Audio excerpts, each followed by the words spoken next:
Welcome in everybody to the Power Hour, and we finally got Eric Knopsnyder back on the line. Eric, you haven't been talking to us from your house in like, I don't know, what's it been, 4 months, and you still don't have internet, Yeah, but you're finding a way. You're finding a way to do it, right? yeah. Moved here in July. Internet was supposed to be in August. We're now in November. Still no internet, but we're trying it via Skype on the phone and whole big weird setup going on here. But hopefully the sound is okay. You can see a little bit of the podcast studio here that we've got going. That'll be awesome if and when I can actually get internet. Yeah, I mean, when is? I mean, Comcast, right? Are they on? They listening in, or are they going to help you out here? I What's the? Comcast allegedly told us this week or next week. They told us 3 weeks ago. They told us 3 to 4 weeks. So fingers crossed. Maybe someday I'll be able to step into 1995 and have internet. I would. This is the Would tactical love to. mind. I would love to have that, Eric, because it's been tough. It's been tough with you at work. You had the power go out one time. I mean, these aren't safe working conditions for you, Eric. So. No, and I was quarantined for 2 weeks with no Wi-Fi. Talk about a rough 2020. Try being quarantined and not having Wi-Fi. You're right. I mean, who's gonna watch Netflix? I mean, remember Tiger King? Tiger King feels like it was 3 years ago, and it really wasn't that long ago, right? But luckily, That's all right. Yeah. luckily we have the Willie Trials. Eric, Or as I like to call it, Days of Flow Lives. Days of Flow Lives. Yes. That's pretty cool, and it's pretty accurate. Eric, you've been watching it. I was able to watch it today. Due to the 2020 presidential election, I unfortunately had to be at work basically all day, every day. So I was not able to catch really that last week, but I was able to watch a lot today, and I was able to go back and read or listen to the Stalemates, shout out Stalemates, and get some good feedback and recap. And I will have to say, Eric, we won the first day, did we not? I mean, We did. we had more press and more shout outs from people I've never even heard of, but apparently we've had a relationship with Flo. I don't know. It was kind of a Was one night stand, I think. I don't know if it was really a relationship, but it was. They definitely screwed us. I, I don't think we could say that, Eric. We're gonna be next. I don't want a PA Power. I don't want a PA Power trials. We got a lot of free publicity out of this trial, though. Yeah, apparently we did. Because I mean, I bet we were on the screen like 12 times on Friday. That's awesome. I was getting the press release from Rockfin got so much publicity. So Eric Gibson really got a lot of Yeah. He was on there all the time. That was our photo, and our new site. Shout out Edgar Brown from Cyber Publishers got some airtime on there because we are hosting the Powerade website on PA Power Wrestling. So the person who had originally hosted Powerade website for a very, very long time, Bruce Clausen, kind of a staple in Western Pennsylvania. He's not doing so well health wise, so we are taking over the duties of running the Powerade website. So of course we have that on our main website, and apparently going back to it, it looked like they had a problem with that, which is kind of ludicrous. Well, actually not kind of. It's really ludicrous because if you click on that, it takes you directly to the Powerade website. And on there it says watch live on Flow Wrestling. Of course, there's nothing else on there because we're not 100% sure that the Powerade is definitely going to happen. I mean, we're certain that it's going to be tried to take place, but it's crazy to me that they're just like grasping at straws at whatever they can find. And what do we have to do with, like, we're not on trial. Stop bringing me up. Well, you know what? In some ways, I was like, hey, according to this trial, we're like the third biggest entity on Rockfin. Like the three that have been talked about has been Matt Scouts, which is Willie Saylor, which is, of course, part of the trial, the main thrust of it. Nittany Lion Wrestling Club, which we know got huge numbers whenever they did their debut event back in September. and PA Power Wrestling. I mean, that's all you get whenever you tuned in on Friday. Those were the three things. I mean, they've got, Rockfin has Ben Askren, they've got Jordan Burroughs, and I mean, they're talking about PA Power Wrestling all the time. So, hey, I take it as a compliment. Yeah, I mean, if a multi-million-dollar company, right, with a headquarters, with a executive board and fancy pens and all kinds of cool stuff, millions of dollars, right? And here we are, right? So you got, I mean, if I would take this screen up behind me, you would see my ranch house in my basement with a pantry behind me, right? You would see that, I work full time in another occupation, you work full time in another occupation, and I wish we were millionaires or we wouldn't have to work in our full time occupations.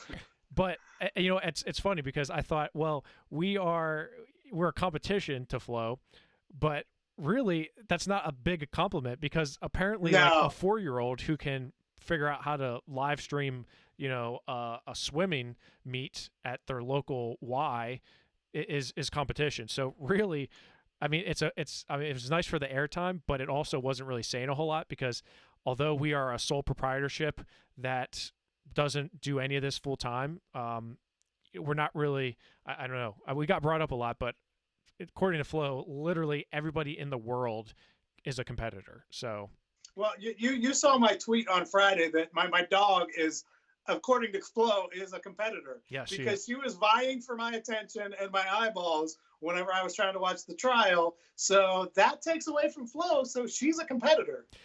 I think you should probably be careful with Hope because she may be getting deposed here pretty soon. And yeah, so I look at it, and before we went live, we were talking a little bit about, because it literally, today's trial just ended, and Willie was still in the stand, and Karen was cross-examining him, but really it was more, according to Judge Livingston, she was really just badgering and trying to have sidebar conversations. And let me tell you, I've been on the stand in criminal trials before, as an affiant, and it's not fun to be cross-examined. I can tell you that for certain. But man, this was interesting, and I give the analogy. I was thinking about this. If this is a wrestling match, I think Willie and Rockfin are up 13-2 headed into the third period. That's so you're on the cusp of a potential tech fall, right? And Judge Livingston's going to come down and be like, "That's it, it's over." Like I'm the fact finder in this. I pretty much have everything that I need to, and this is over. Or you're just going to let it ride out. You're getting kind of tired in the third period. You put a lot of work into the first and second. You got a couple turns from top. Now all of a sudden you're like, I'm just going to grind this one out. I can stall for 2 minutes. I think they are in pretty good positions, at least. And obviously I'm a little biased, and I'm sure a lot of people are. We admit that, you know all about bias, Jeff. Sure. You study this, you teach on it, you understand all this, and we're going to be a little biased because we're on the Rockfin platform. We understand what all this comes out, but I think you and I are also intelligent enough to watch this and say, okay, I can see when Flo makes a good point, and I can accept that. But I think Karen, she's out of her depth here with Mr. Brudical and Soltero. I think they are really, really winning this one big time at this point. Yeah, and I think it comes down to the way I'm looking at it, and I agree with you. I think we are intelligent enough to look at this. And you and I are both middle of the road type of people. Like I'm when it comes to politics, like I didn't go cry because Trump lost. I didn't go out and celebrate because Biden won. It's like, okay, cool.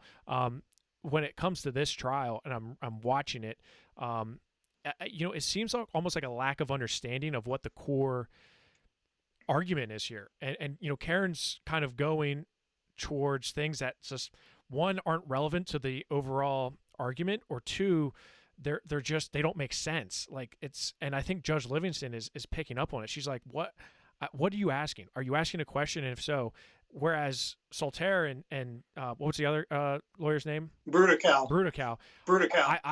I didn't get to see him a lot in action, but when I did, oh boy, he seemed Yeah, like they're ruthless. I mean, I I mean, he almost felt seemed bad like for the Flow executives because, I mean, they were just getting hammered. I tweeted that on Friday that Machuca, I think his name is, I said that Brudical was up 9-0 going to the break in freestyle. yeah. Because, I mean, it was just brutal. Like, he was just, at the end, he could barely even put a sentence together. He was really, really struggling to handle the cross examination. Was he the one who said we had a relationship? Was it? Yes, Was it? yeah. It was Ray Makuta. Machuca, I think it Machuca. is. Well, I've never met said Machuca. I've never had a conversation with said Machuca, and said, in fact, I even went through my emails. I did a search in my emails to see if, hey, I've ever been contacted by him, because I mean, we've used Flow Arena for the Surge. We used Flow Arena for True Power just a month ago. And I did, like, there was some type of, like, who's number one dual tournament. And I remember somebody reached out to me from Flow and said, hey, can you, like, can you try to promote this? And I was like, yeah, sure. Okay, whatever. You know, like, again, like, we're here for wrestling. We're here to support wrestling. And, you know, that's what we do.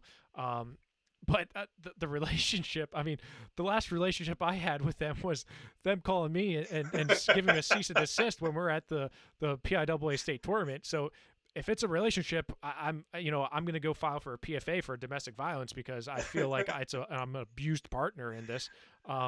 You are $1 million company. You're coming after me.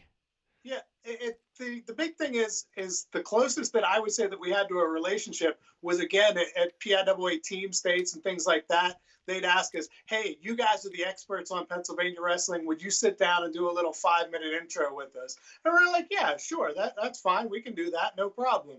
And then, yeah, the next time we see them, they couldn't have the guys that were sitting 3 feet in front of you at the table turn around and say, hey, guys, could you cut back on a little bit of the amount of action that you're using in these videos? Right. Instead, they had to get the lawyers involved. So, yeah, that's the extent of our relationship. Yeah, it's not a good one. And it's a shame, because, you know, and we were asked to do rankings for Pennsylvania rankings last year right before we decided to go launch on Rockfin. And, you know, it just wasn't something that we were comfortable doing. You know, Eric and I both have been discussing on how we can build PA Power Wrestling a little bit more, and you know, we felt like Rockfin was a good platform for us. And it's just so funny that the way that this is being kind of presented is that, like, you know, this wide conspiracy theory, and it's just like, I don't understand what we have to do with it, to be honest. I mean, I don't know how. I mean, apparently, well, you know, it comes down to the Flow brothers. I mean, that's what it is. This is a blood feud between, it's Mark, right, and Martin. Yeah. And so everybody else kind of gets caught in the middle. You know, this is something that Mark is unhappy with Martin with, and so he's trying to get him at every opportunity that he can. And he knows that, you know, this is a way to hurt Martin and Willie, is to come after them on this, and, you know, try to make them spend a lot of money on attorney's fees. Yeah, and you know what was interesting, and I didn't get to see a whole lot of this, but was the Nomad thing, right? So they're salty, one, because it's Willie, right? And I think, if anything, this shows how important Willie was to Flow Wrestling, in my opinion. I think this just shows, like, you're willing to do all of this in you know, response to Willie leaving and going somewhere else to another area, you know, another competition, as they would say, competitor. But Nomad goes to Patreon, and they're like, yeah, that's cool. Like, if I'm Nomad, I'm like, what, why don't you, like, am I not as important here as Willie? Because Willie, I mean, heck, they're saying we invested all this time and money, and we made you who you are. And I did hear Solterra say today, like, something about his brain. He was like, they're saying that, his brain is really the trade secret. Right. You know, not anything that he took with him. I mean, it's just, I don't know. I feel like, I mean, and maybe this is my bias, but I do feel like Judge Livingston is kind of, just based on her nonverbals, her verbals, and some things that And she's the fact finder, right? And she has made that very clear that she's listening to the testimony, she's listening to these accounts, she's looking at the evidence, and she's, reading all these things that, text messages, emails, all these correspondence between different individuals on both sides, and at the end of the day, look at what the argument is. Was there a violation of the NDA or the PIA? And you look at this and you say, okay, it's been a year, so a year's up. They're not going to probably extend it. I don't think they're going to come back. I don't think she's going to come back and say, it's almost like what we do in law enforcement is like you get time served. Like you've been in jail for a year waiting for your trial. We're going to give you time served, and then you're going to be on probation for 2 years. You may have to do some community service, but you've been in jail waiting for this to go through the legal proceedings. We're going to call that time served. It's almost like Willie's had time served because he's kind of been in prison for the last year because he hasn't been able to do anything. Well, and his agreement is actually up now. The year is up. So right. I'm not sure. The one thing that I did miss was the very beginning of the trial. I don't know what they're actually suing for. Like if Flo is suing for damages, if they want money out of this, what the end game is. Because Willie's, they did have a temporary injunction, and that's why I couldn't do the video. Yeah. That's why he was limited in what he could do. And that actually ended already. It's been a year. So that agreement that he had with Flo is up. So I'm not sure what they're seeking. I'm assuming it's monetary damages, but I don't know how much or what exactly they're going for there. But back for 1 second to Judge Livingston. I love her. She's I've never been a fan of these judge shows. I've never really watched Judge Judy or Judge Mathis or any of these, but I'd watch Judge Livingston. She doesn't take anything from me. She's just cuts through the crap and is like, okay, ask the question that you need to ask. Don't be stupid about it. Just let's move on. Yeah, I mean, I agree with you. I would love to be in a courtroom with her because she's a no nonsense kind of person. I mean, she was pretty upset that she even had this on her docket.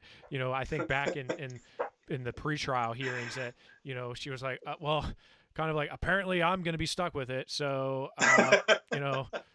screw me, right? I guess this is what I have to deal with. Like somebody must be mad at me in the clerk's office who's giving me the dockets here. So it's kind of funny to see and hear, but I really do think there's not a lot of, and in civil cases, the preponderance of evidence and the things that are, and I'm not going to give you a civil law class or a criminal law class, but there's differences in the level in which they have to reach to find a defendant guilty or not guilty, or in favor or not in favor of the plaintiff. So I really do think that Rockfin and Willie are probably going to come out on top, but that Ray Machuca, he took a hurt. It says that he likes, I read somewhere that says like he likes to do like intense workouts, like CrossFit workouts and stuff, and for a guy who would say that he's like a CrossFitter, it was like, you physically saw it, like he was just like head down, like I don't know, like my brain's, and I'm like, and I do feel bad for him, in a certain sense, but it's absurd. It really is. And but here's the thing. And I think you and I may have talked about this. I don't know. I've been talking with a lot of people about this, but the people who win, the winners in all of this are the fans, are wrestling, because look at the competition and look at all these events that are happening from all these different platforms. You got the Hawkeye Wrestling Club event that just happened in Iowa. You have the Nittany Lion Wrestling Club that's happening and continuing to happen. You have Flo doing the 8-man bracket. They're doing Valencia versus Burroughs. The wrestling fans are winning. And without going into politics and how I feel, but the free market economy, and you look at, competition really, when you have competitors in competition, the product gets better and better. And, if Flo was the monopoly, if Flo was the ones that were the only ones doing things, unlike PA Power, IA Wrestle, or Nittany Lion Wrestling Club, it kind of, you kind of get stuck. But now we have competitors, and it's like, I got to do that. I want to do that. The wrestling fans are winning here, in my opinion, big time. Well, and I'd like to give Flo some credit. I mean, wrestling from the time that, when I was in college in the late 90s until, 2005, 2010, 2015, Flo completely elevated the sport. And I give look at the TV coverage we get now. Look at the just media coverage we get in general. And I give a lot of credit to Flo for that. I mean, they really did elevate the sport. They did a lot of great things for our sport. And I don't have a problem with them charging a subscription. Everybody's got to find a way to make money. And so that's not an issue here at all. But I do think you're right that there was a monopoly there where, there have been some suitors of late. Track wrestling obviously has tried to fill that void and become a competitor there. But and kind of the way the world has gone with the internet is there's so many niche markets now that wrestling itself has always been a niche market. But then there are there's even smaller ones in that. And like you said, the IA Wrestle, like PA Power Wrestling, the Nittany Lion Wrestling Club is finding that out, that there are enough people that will support just that one club that they can have a great channel on Rockfin, and people will gravitate towards that because you can break it down now into specifically not just, okay, I want wrestling content, but I want Pennsylvania wrestling content, and I want Nittany Lion wrestling content. And I mean, it's really broken down now where there's a big piece of the pie, and then there are all these little ones also that you can really see exactly what you want to see if there's somebody out there doing it. Yeah, I couldn't agree more, Eric. And I really do feel like this is just the beginning, right? This is the as Willie would say, the genesis of it. Like this is something that I think in 5 years' time, you're going to see more and more of these events and these types of things growing. And wrestling wins. The sport of wrestling wins in all of this. And I like you said, I give a ton of credit to Flo. Flo has been such an inspiration for so many different people, even like ourselves, that are just trying to bring attention to things like Pennsylvania wrestling or just wrestling in general. Sanctioned PA movement in Pennsylvania. Like you as Flo, like you can't cover the local Lions Club down in some community, right? I mean, you have to focus on the big things: Oklahoma State, Penn State, Pennsylvania, Iowa, New Jersey. And you have to focus in on the things that are people more the more masses are involved in or interested in. But you look at something like we do. It's a lot different when we go to West Allegheny or you go out to North Star, and it's like you're never gonna. I mean, unless you have some superstar kid there, you're never really gonna do any coverage on that. So like I don't know, it just seems like the fans and the communities of wrestling win, and I don't think Flo is anti-wrestling. In fact, they're anything but. The upper echelon, on the other hand, is they're pro wrestling, they're for wrestling, but until it doesn't benefit them anymore, right? And I think that's been pretty clear through this trial, is that they are all about wrestling. And I don't think it's the boots on the ground. I don't think it's even from Christian Piles down. I don't think all those guys individually love wrestling, and they would do anything to help propel wrestling. There's no disputing that. But when you look at it's a business, and you have where's your money coming from? You have investors, you have people that they don't really care about wrestling. They care about their bottom line. They care about the dollar bills. That's why this trial is taking place. Judge Livingston is shocked that this is happening, because she remember in the early days of the trial, she would say, we're talking about kids wrestling, and we're here in court talking about that. But we wouldn't be here if it wasn't for money. If there wasn't, if dollar bills weren't the main factor here. And it's unfortunate, because those that top down flow, it's really not in the best interest of the sport of wrestling, period. Individually, yes, but yeah, I don't know. I mean, and like you said, money, I don't have. I mean, heck, we make money off of PA Power Wrestling, not a whole lot, or else I would be out of my basement, and you would be out of have Wi-Fi. Yeah, you would have Wi-Fi, and we could afford some cooler things. But well, and one other thing about Flo is, I think that not only is it top down, that the guys that we see making videos, writing content, all that stuff, not only are they not the ones getting rich off of this, but I think they're really being taken advantage of, because I think that the upper echelon at Flow knows, hey, these guys love wrestling so much that we can pay them a pittance to work at this, but they love it so much that they're going to do it because this is their dream job. And so we don't need to give them much money. We don't need to give them great benefits. We don't need to put them up in a fancy hotel. You know, we're going to put them in a dive hotel, you know, at the NCAA tournament where they're fearful for their lives whenever they're checking in and out. But, you know, hey, what's it matter? They love it. They're going to eat it up, and they're going to say, okay, yeah, you send me to NCAAs and Worlds and I'll do whatever you want. If this just reminds me of France, when we went out to the World Championships in France and we stayed in an Airbnb that was legit. I still have nightmares about, and I know, like that was scary, man. Like we're in Macon, France, and you know, talk about scary, that Airbnb, man. And it was, but you're right. Like we were suckers. That's the funny part. What's that, Eric? I said, and she gave you the bad rating. That's the funny part. She did, yeah. She called me a pathetic. She called me a pathetic traveler because I kept on saying which bonjour. Isn't necessarily wrong. It's not wrong. I spoke no English. You know, the French. They don't like people that don't speak French, and I kept on saying bonjour because I thought it was hello and goodbye, and it wasn't. I kept on saying hello as she's walking out the door. She kept trying to leave. Yeah, you say bonjour. Yeah, it was embarrassing. Turn around. For sure. Thanks, Spencer.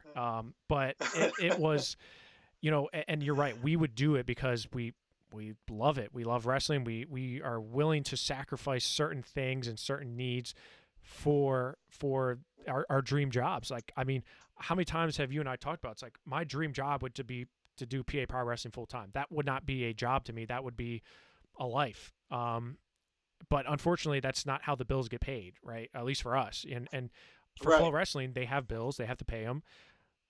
But I still just, I don't know. If anything, this trial has really exposed, you know, that corporate, that upper level, and that kind of, you know, greed. And I don't know. It is what it is. But I would say at this time in the trial, and I believe Christian Piles is on the witness list. He's going to be coming up here, I think, soon. So that should be very interesting. I know our friends at Stalemates are very much looking forward to that. They can spill some tea on that one. In fact, I can't wait to watch the Stalemates. I was promised, Wrestling Twitter was promised that we were going to have a recap video tonight. So you better be doing the video instead of watching this right now. You better be working on that video because we are all looking forward to watching that. Right, Eric? Absolutely. Yeah, I can't wait to see that. So, as much as I'd love to talk more about the Willie and Flo trials, we did have some wrestling happen over the weekend. We had some really good matches happen over the weekend. Some down in Ocean City, Maryland at the NHSCA, which they were brought up in the Willie Trials today a bunch.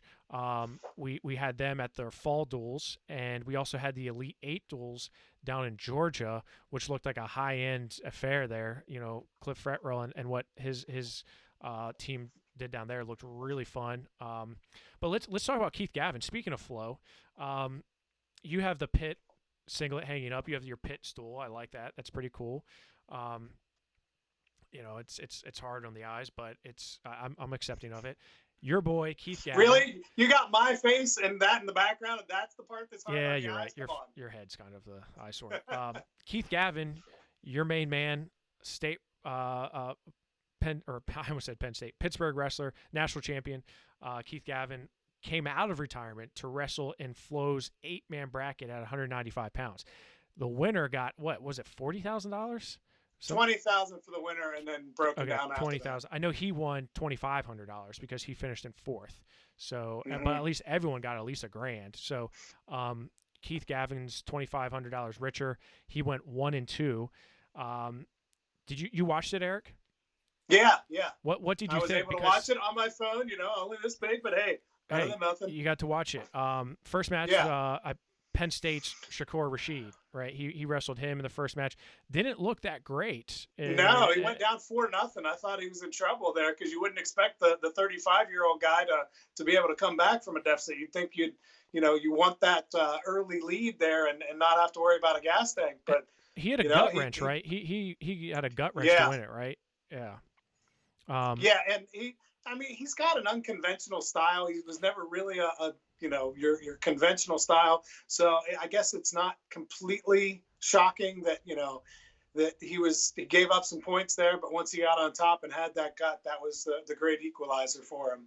Yeah, that was interesting to see him back in action, not only for the for just to see how he was at 35, but also just to see, how he was against guys that were just done competing, right? So, you and you look at the box score here of what he was able to do. He beat Shakur Rashid 9-7, and then in the semifinals, boy, did you watch the Gabe Dean opening match? Because I missed that one.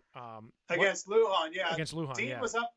Dean was up 8-0 and tried to got his hips low, got stepped over and pinned. Jeez. So then Lujan beats Keith Gavin 9-2. He stepped over too. He got some points off Gavin trying to turn him. Okay, and then in the third, so semifinals, losers drop down for the third and fourth because Miles Martin beat Nate Jackson. Nate Jackson then beats Keith Gavin for third place. He beats him 6-2. Nate Jackson's tough, man. I like watching him. Yeah. In fact, I didn't realize that he was that big. I thought of Nate Jackson as a smaller guy, but and I kind of discounted him in this competition because I didn't realize that he was at that physically at that level with them. But he looked fantastic.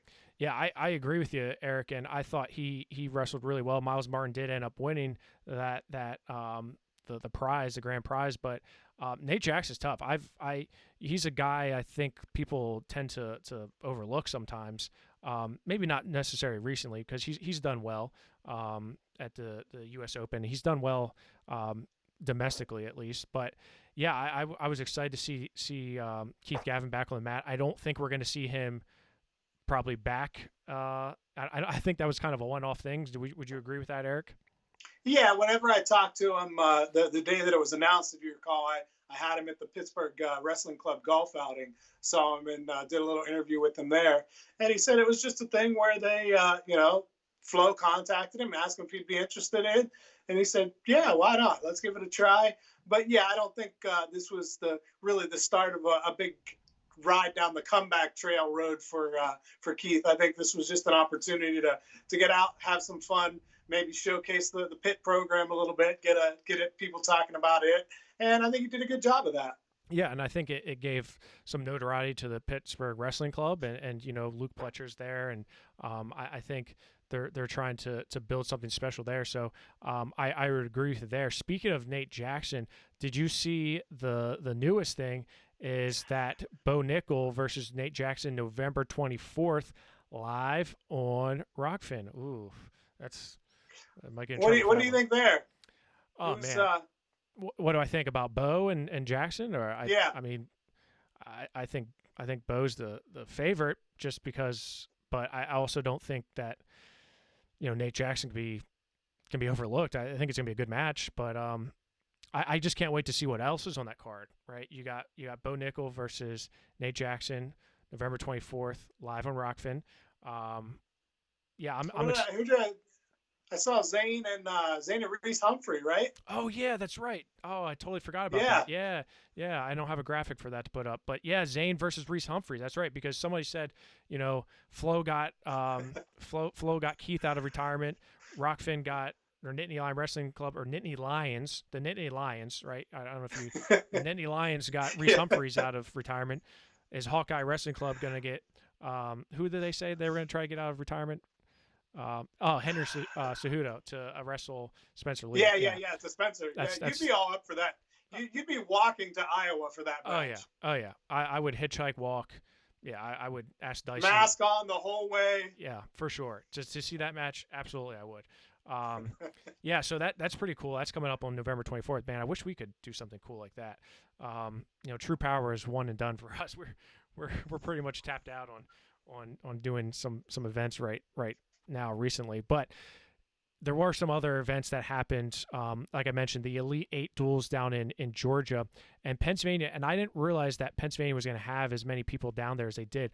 Tyler Casak from Becca, a guy we saw during the True Power event, wrestled Mac Church. He went 4-2. He lost to Cooper Flynn 5-0, and we know Cooper Flynn's a really tough guy. He beat Mason Gibson in the Super 32 finals, but he competed at 120 pounds, going 4-2.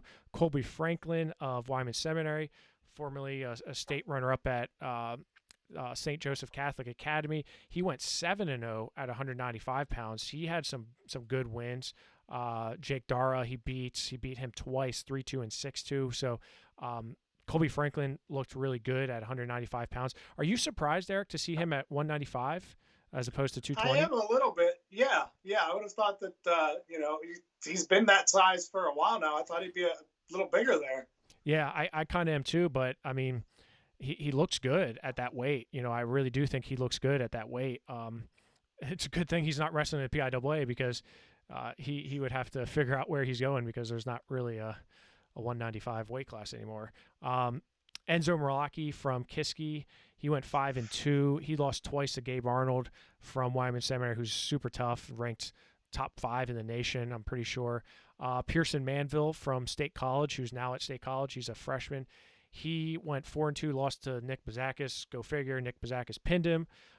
So that was Pearson Manville. Nathan Desmond, also a True Power competitor from Bethlehem Catholic, he went 5-2 at 100 pounds. Was impressed with him. He beat Ray Harris from Team Kong twice. He was in the 2 matches that he lost as well. And also his teammate, Colin Rath, they're both 8th graders. Him and Nathan Desmond are both 8th graders. Colin Rath was a Super 32 medalist this year. He went 4-3, but he lost twice to Mark Anthony McGowan. So that's okay. I mean, he won everything. He won Ironman. He won a world championship and freestyle. So he's pretty tough. It was nice to see some Pennsylvania flavor down in the Elite 8 Duels. Did you see any of that, like the setup and stuff? I did not get a chance. Go look on the Elite 8 Duels website. And I know the Open Mat did some stuff on it with Earl, and it looked really sick. It looked like a high-class event. I know it was billed as Dirty South versus the World or whatever it was. How did we not get why wasn't there a PA team in it? I would have loved to have seen somebody, take a PA team down there. Yeah, I mean, I think honestly, because it's the same weekend as maybe NHCA SCA. Sorry, I heard it so many times today. I'm fumbling with my words. I think probably that had something to do with it. That's a little bit closer drive. I don't know. I can't tell you why. But I do think that it was we'll put a PA power team together next year. For sure. I think Team Kong was there. Team Kong has been, they're kind of like them and Team Shut. They've been doing a lot. Mm-hmm. So speaking of the fall duels for the NHSCA, the Waynesburg Raiders had a team down there, and they did pretty well. They had basically a full lineup, and you can see here that Wyatt Henson, Rocco Welsh, and Luke Augustine all went 6-0. The team overall went 5-1. Some really good performances by the Waynesburg Raiders. And it's funny because they had Charlie Bunting on their team, who wrestles for Nazareth. And Nazareth and Waynesburg probably are 2 of the top teams this year in the state. So it was just kind of interesting to see a stud like Charlie on the Waynesburg team. But we got to see some of our new faces here. We got to see some guys like Rocco Welsh. Mac Church was not there, but Cole Hammett was. Luke Augustine had a great tournament. Luca went undefeated at 170 pounds. He beat Rocco Contino, who from Team Carnage, 3-1. He was ranked top 10 in the nation for sure. I forget exactly where he was, but that was a really big win for him. He beat Harrison Trahan from the McDonough School, who's a Pennsylvania resident, beat him 3-0. So Waynesburg, when we talk about what is to come this year, Waynesburg is just going to be super tough. They're so deep. They're so deep. Yeah, because we've known about Church and Hammett and Augustine, but yeah, you're starting to see some more of that depth come up. I think that is going to make them a really good dual meet, and if we actually have tournament team. Yeah, I hope that we do, but we'll see. We shall What see. what I'm hearing is not optimistic about it. Really? What? Well, can you give us any insight, Eric? Or I've talked to some people who are still holding out hope for some of the bigger tournaments. It's not Powerade. You've got that angle covered. But some of the other big events, they're still hoping to do it, but it just doesn't sound like it's going to be really realistic to have some of those events with 40 teams in them and be able to pull that off. Yeah, I mean, so yeah, I would agree with you, and I mean, there's really not that many big tournaments left. Iron Man's out, Escape the Rock's out, Beast is out. Now locally, what about the Penn Cambria tournament? What about King of the Mountain? Trojan Wars is out. So, all those tournaments aside, is the PIAA going to have a season? Is the PI? And I know there's a lot of people are saying, "Oh yeah, we're going to push forward," but like really, if we are, what's it going to look like? Well, that's the thing is my feeling is, and this is across all sports, as you know, Jeff, I have hockey players that live with me. They play junior hockey and they canceled their season last year. They're running into issues right now where they have a couple weeks off and, teams aren't able to travel and things like that. And my wife said, "Oh man, are they going to cancel the season again?" And my feeling is no, they've done that once. They last year they canceled it. I think now we've learned that things might not go exactly as we want them. Even, Big Ten football's canceling some games, but you know what? Some is better than none in this instance. So if it's a situation where we say, okay, let's start the season, let's see how things go. Maybe we can't do the giant tournaments. Maybe we can only have a couple teams. Maybe each district has to be broken down into a couple sections and you bring 4 or 8 guys together in a weight class and wrestle them off and then take them together for another week somewhere else and spread it out where you're not having 16 or 32 man brackets, but you have a smaller one. To me, that's a lot better than nothing. Yeah, I mean, for sure, it's better than. I mean, I would much rather have that than not have any season at all. But I still, I'm still curious to see what it's going to look like, postseason wise. Did you see New York State? They recently came out with something. I don't know if it was today or not, but they said high risk versus low risk winter sports. So like volleyball or swimming, some other ones, they were like, yeah, you're a go, but high risk sports, and wrestling was obviously on there. They still have to do some more figuring out with that to see if it's even feasible to have a season. So I didn't see that. The craziest one to me is Michigan where they're requiring you to wear a mask while wrestling. Yeah, the dumbest thing I've ever seen in my life. Right? That's ridiculous. And I mean, anybody who ever had to wear, the mask for a nose injury or anything like that knows how hard it is to breathe in that. Can you imagine when the goal is actually to keep the air in there? I mean, I don't know how you deal with that. Yeah, no, I would agree with you. Yeah, those masks, my nose was too big to fit in those masks. So as you can see, my crooked, broken nose, that was thank you of a very hard crossface in practice from one of my teammates who just like to bully me and pick on me and ended up breaking my nose. I don't see that ever coming to fruition or happening in Michigan. That's just absurd. But I don't know. I don't like to hear what you're saying about some negative things. Before we kind of recap some of the things, I want to go to a quick commercial break to talk about the tactical mind. You got to get your mind right, especially going into this uncertain future of the season. So we'll be right back in 30 seconds. This is The Tactical Mind, and I work with athletes in the field of sports psychology as a cognitive performance coach. Within 5 minutes of talking to a parent, they make the connection right away that this would be great for my kid to have when they're in college, when they're just going through the ups and downs of high school. Who wouldn't benefit from having more self-awareness? Who wouldn't benefit from having the ability to self-regulate our emotions and our counterproductive thoughts? Who wouldn't benefit from having more optimism, not just on the field, but in life? And remember, you can go to the tacticalmindllc.com, and if you use the promo code POWER, you will get 50% off your initial consultation. So again, make sure you check out the Tactical Mind here. We got the koozie here. I know, Eric, you're mad that I have the 9.2 glasses here, but hey, it was the things happen. All right, things happen. They're now in my basement. maybe I can use them as collateral to sell to somebody and make some money for PA Power Wrestling so we can catch up the flow. All right, so let's get back to the NHCSCA. I'm not gonna get that right today. Lost Boys, so that's kind of like Notre Dame Green Pond.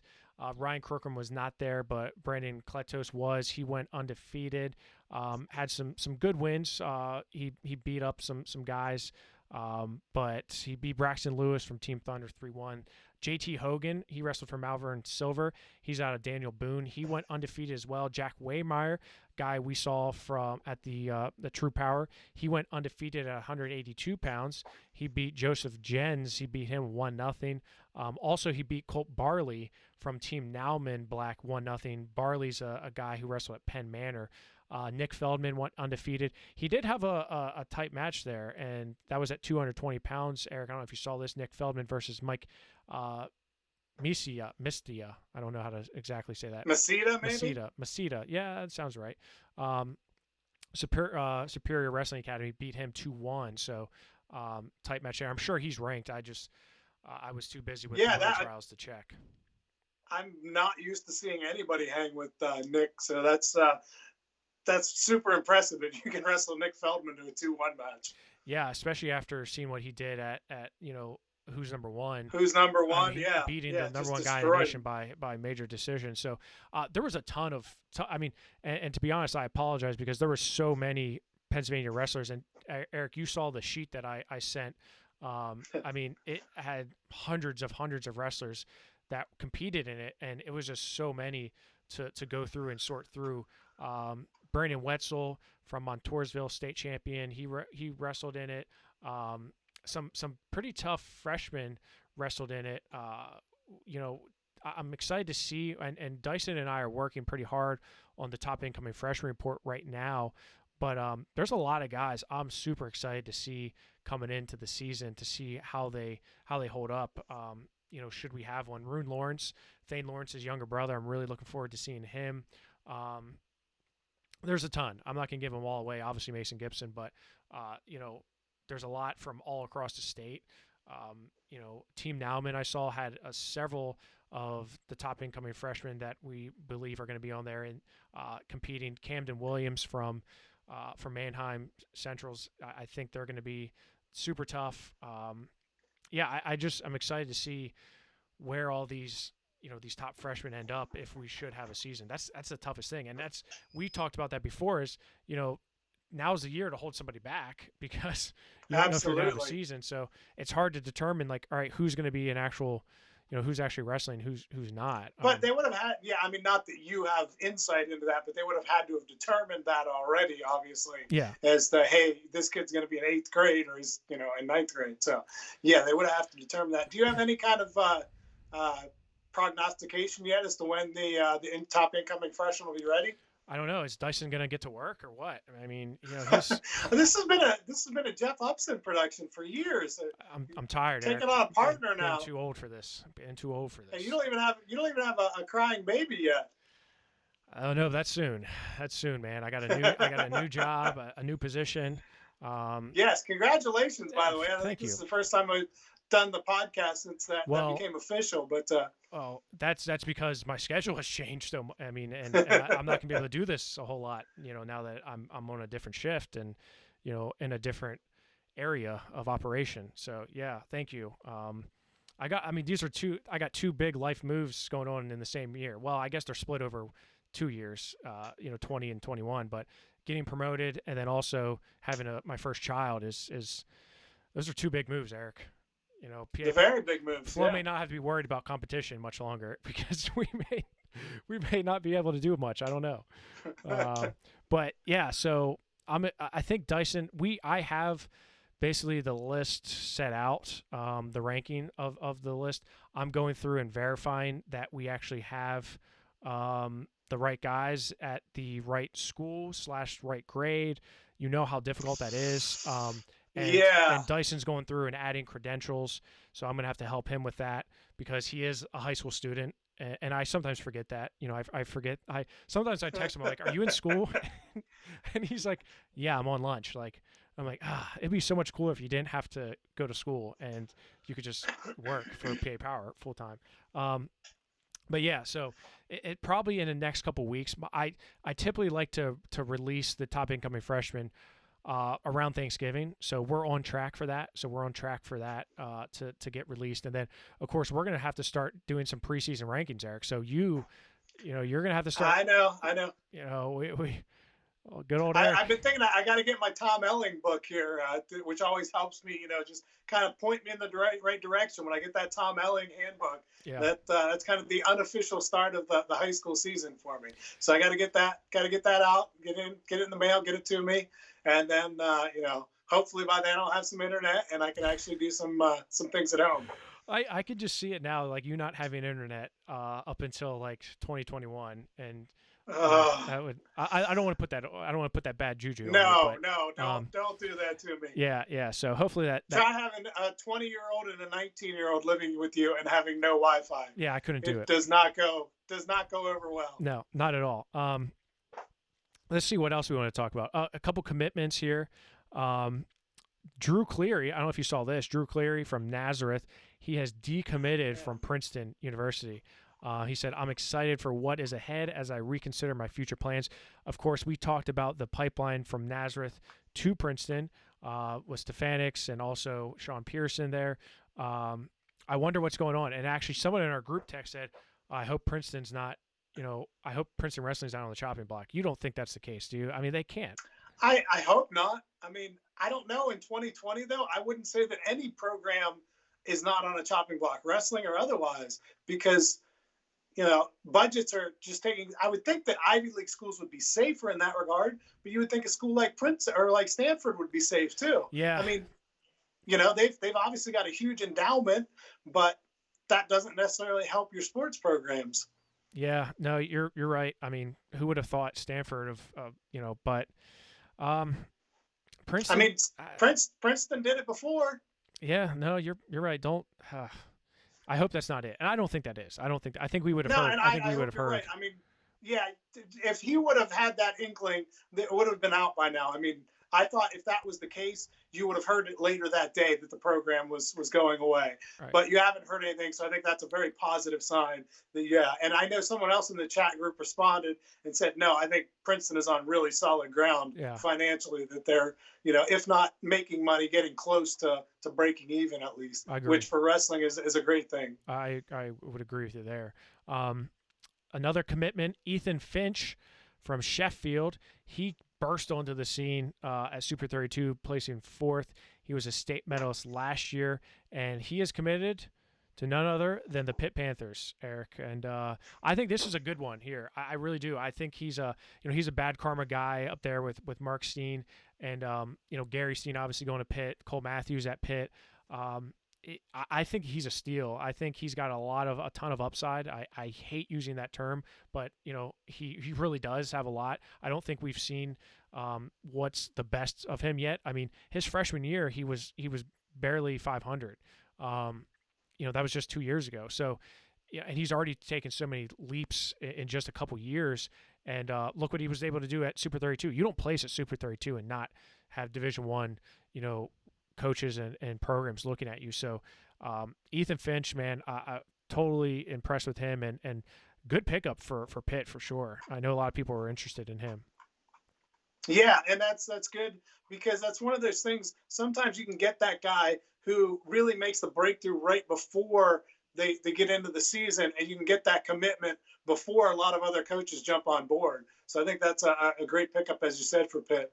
Yeah, for sure it is, and I think they're gonna obviously be in good, store for the next couple of years with Nino Bonacorsi, but because he could potentially Olympic redshirt, and he could, I think he's gonna be around for a little bit longer, but him being in that room is going to be very. I think he's going to grow a lot. Another thing that I saw happen was Jake Gunning from Liberty. He was named the assistant coach at NJCU, and they're in the first year of a program, a wrestling program, I believe. So yeah, Jake Gunning, former Liberty wrestler, wrestled at Buffalo. He's going to be the assistant coach at NJCU out in Jersey. So nice to see some Pennsylvania wrestlers switching into coaching. I think we've seen a lot of that. And do you have another commitment that you want to talk about from Lock Haven? I don't know. I don't know that it's official yet. Gotcha. I was told it by a coach who I believe that it's true, but I don't want to steal a kid's thunder if he hasn't announced it yet. That's a big deal. Yeah, I didn't know if he was on to be able to put it on. I can't look at Twitter right now, so I don't know. But I don't know if he's actually announced it yet. But yeah, I did get a text today saying that someone was committing to Lock Haven. But yeah, I don't want to steal it from a kid. Let him put it out there, and then we'll talk about it a little bit later. Yeah, and I didn't know if he had put anything out. I didn't know if he actually. I couldn't find him on social media, but yeah, but I know Kyle Shoup texted us, or not texted us, tagged us on a post on Twitter saying, we're going to have a big commitment coming. So, did you see the one also? We had the decommit from Army going to George Mason the other day. Yeah. You want to talk Avery about that? Bassett. Avery Bassett. Big get there for George Mason, who, you love Frank Beasley just like I do. I mean, one of our first guests ever on the podcast, and doing a great job down there at George Mason. And I think that's a really good get for them to have Avery Bassett come in there. Yeah, I mean, I thought he was a huge recruit for Army, and he obviously at the Super 32 last year he did very well. He beat Eric Gibson. Then Eric Gibson got revenge at the state tournament, but I think that's a huge get for George Mason. And he's a perfect type of guy for George Mason. I think he's a perfect fit for George Mason. So yeah, you actually told me that, because I was like, no, he's committed to Army. He verbal to Army, but you're right. That was that's a good get for Frank Beasley and his staff down there. And he's always pulling in some of the top recruits. And I don't know, this is completely off script. We haven't talked about this at all. I don't even know if I told you, but did you see that Kaden Cassidy has an MMA fight coming up the weekend of Thanksgiving? Yeah, you had said that. So he is okay. I didn't know if I told you shirting, that or right? not, but he's he's gray shirting. He's not enrolled at George Mason. He's taking classes online, but yeah, he's already getting into some MMA and doing a fight, amateur fight. So he can go do that. And he said that the George Mason coaches think it's awesome. They have no problem with it. So kind of interesting. I can't think of anybody else that I know of who's done MMA before they go to college. So it's kind of an interesting take. And also the other one locally for me was Cody Law had his first Bellator fight, his first pro fight. We don't get into MMA too much. I'm not a big MMA guy. I don't think you are too much either. But obviously, it's a great stepping stone. Wrestling provides a great background for those guys that can go into it. So I'd love to see a guy like Cody Law doing well. He had a submission in 2 minutes, just over 2 minutes in his pro debut. So great job by Cody. Forest Hills state champ there, and Division II national champ at UPJ by way of Penn State. And it seems like he is, I mean, just reading some of the features that I saw on him, it seemed like he is kind of a rising, because like you said, I don't follow MMA too closely, but other than Pennsylvania wrestlers, but it seems like he's a rising star. I guess he's got a lot of, people excited, and he's down in Florida training with some UFC guys. So I'm sure he's feeling pretty good. I think I saw something. He's like, yeah, I want to fight tomorrow too, because I split up between Friday and Saturday. He wanted a fight Saturday too. So, good for him. Cody Law from Forest Hills, tough SOB. I'll never forget seeing him at States, and he was wearing a shirt that said, "I fought the law and I lost," and the law won or something like that. I was like, yeah, that's so cool. That's so cool. You need to get some of those shirts, Jeff. For me, yeah. Yeah, that'd be cool. Some, although I can't have any conflict of interest, I couldn't use my employer's logo or image on there because I don't want to end up in court. I already have enough. Karen's gonna be coming after you for the Pittsburgh police infringement there. Yeah. So, other things, the Hawkeye Wrestling Club had their event, and we had a lot of Pennsylvania wrestlers in it. I see we're at the hour mark, so I'll keep it quick. But Spencer Lee did what Spencer Lee does. Man, every time I mean, of course, bias right here all over, but every time I see him, I feel like he brings out something different. And him against Zach Sanders, I mean, he just looked. Freestyle is his, Oh yeah. I mean, he's so much of a better Spencer Lee freestyle is wrestler. he's a phenomenal folk style wrestler, but I think that he's levels ahead of that in freestyle. Same, and he likes freestyle better. I mean, he's admitted that multiple times that he enjoys freestyle better. Austin Asano, he may want to stick to folk style. He looked a little confused out there wrestling Bryce Meredith. That was just a tough draw for him, especially a guy who has senior level experience. Austin Asano did not fare well against him. Yeah, honestly, that didn't surprise me too much. I haven't seen too much of DeSanto in freestyle, and that's a pretty tough ask to go against a guy like Bryce Meredith whenever you don't have that really strong freestyle background. Also in the main card was Michael Kemmer, and he wrestled Tommy Gant, formerly of NC State, and he lost that match. Another guy who I was surprised, he freestyle, he's wrestled freestyle, but it didn't look like, I don't know, it just didn't look like his match. I don't think he was able to really get to the things that he wanted to. I mean, Gant's a tough customer too. That one, again, not a huge surprise for me. And like Dyson, who was obviously always the Iowa supporter, said, hey, they weren't afraid to go out and book guys that could beat their guys. It wasn't just, okay, we're going to go out and we're going to get Iowa guys some matches that they can definitely win. It was really tough competition that they were facing, and credit to them for going ahead and doing that and trying to get better and not worrying about a match that doesn't mean anything in the grand scheme of things. And in the undercard, Max Murin had a great win over Mitch McKee. That was a heck of a match. And Caleb Young beat his teammate, or former teammate. So, not a whole lot of excitement there. But Max Murin, man, that he looked really good. I was very excited to see him wrestle. Yeah, I didn't get to see the card as a whole, but I did watch a little bit of the highlights. Obviously, Murin being a local guy for me, I had to check those out and see his great finish to that match and coming out over Mitch McKee. All right, Eric. Well, we are well past over our power hour. We will be back hopefully next week with another one to talk some more about the recap of the Willie Trials. We'll see what happens in the Days of Flow Lives. Days of Flow Lives. Okay. All right. I'm gonna have to write that down because that's a good one. Yeah, Eric. Hope you get internet soon so we can do this more often. Hope Dyson's doing his homework, and we will see you very shortly. All right. See you, Eric. All right. Thanks, Jeff. Yep.